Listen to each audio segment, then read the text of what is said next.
到兩個周圍走啊，咁嚟到第4日咧，我哋咧第一步咧就買咗一個飯團先啦。咁飯團咧就係香港嘅黐飯，咁呢度啲飯團咧好好食嘅。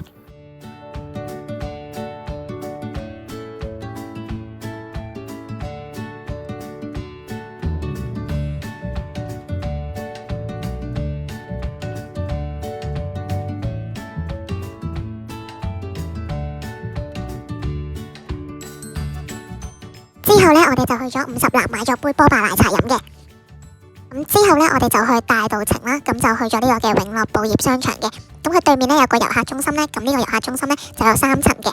咁咧呢度入邊咧就有旗袍租啦，咁就可以着幾個鐘咁樣俾你喺入邊咧打卡影相嘅。咁呢個咧就係旗袍嘅服務咧係免費嘅，咁但係咧要預先咧喺網上邊咧去做一個嘅預約嘅。呢度個環境好好啦，都有好多唔同嘅地方咧，都好適合打卡影相嘅。咁着住旗袍上嚟影相咧，影下燈籠啊，影下品茶啊，影下課室啊，咁都幾得意幾靚嘅。咁咧佢就有3場咧借旗袍嘅時間嘅。咁詳細資料咧我就影低咗俾大家睇，咁大家可以參考下啦。咁呢度咧嘅旗袍種類咧都好多嘅。咁當你揀嘅時候咧，你可以揀一件旗袍啦，一件配襪啦，即係一個袋咁樣啦，同埋咧一件嘅披肩。咁影完旗袍相之後咧，我哋咧就喺附近度行下啦。咁呢度咧都有唔同嘅小食店啦，賣下雜貨啦等等嘅。咁一齊睇下咧有啲咩行啦。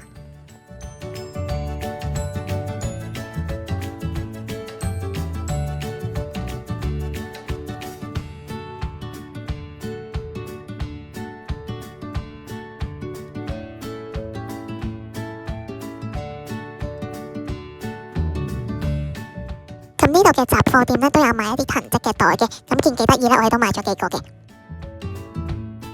之後咧，我哋就去咗夏慕尼嗰度咧食呢一個嘅鐵板燒。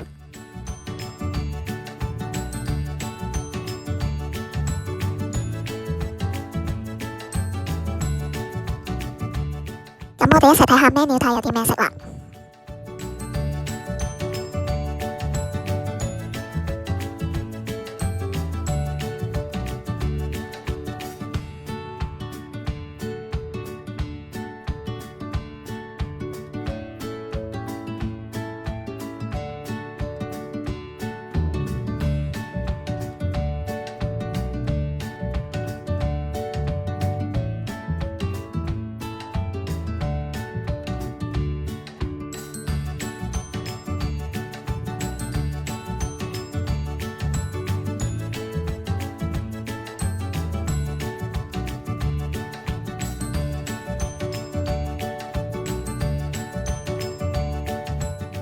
首先咧喺上主菜之前咧，佢會俾個包啦，同埋俾個醬你咧去點嚟食嘅。咁仲有杯嘢飲。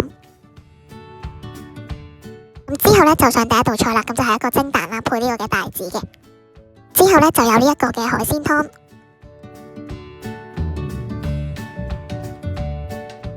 因為咧我哋就3個人啦，咁就嗌咗3個唔同嘅 set 嘅，咁所以咧大家可以睇下咧有啲咩嘅食嘅。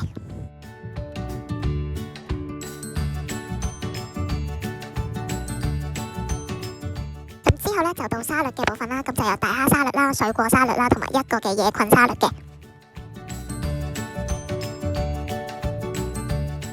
之後咧到主菜嘅部分咧，個師傅咧就會喺你面前嗰度燒啦，咁就咧去開始煮嗰啲蛋白質啦，例如牛肉啊、豬肉啊、雞肉啊等等。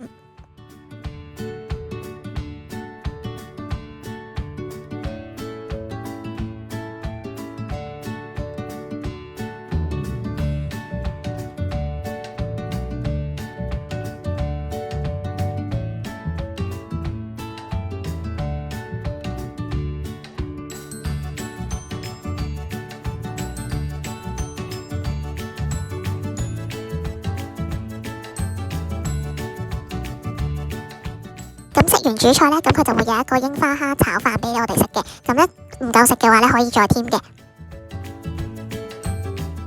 咁食完晒之後咧，到甜品部分咧，佢就會帶你咧去另一個嘅 area 咧去食你嘅甜品嘅。咁咧我就嗌咗呢一個嘅珍珠嘅蛋糕啦，同埋咧仲有嗌雪糕啦，同埋有呢一個嘅水果汁嘅。咁如果生日嘅話咧，就會有埋呢個玫瑰花裝飾嘅。咁食飽之後咧，我哋就去行呢一個嘅中山地下街啦。咁呢度咧都有好多唔同嘅賣衫嘅鋪頭啦，同埋好多古着店嘅。咁咧食完飯慢慢行咧都幾舒服嘅。咁我哋一齊睇下咧有啲咩行啦。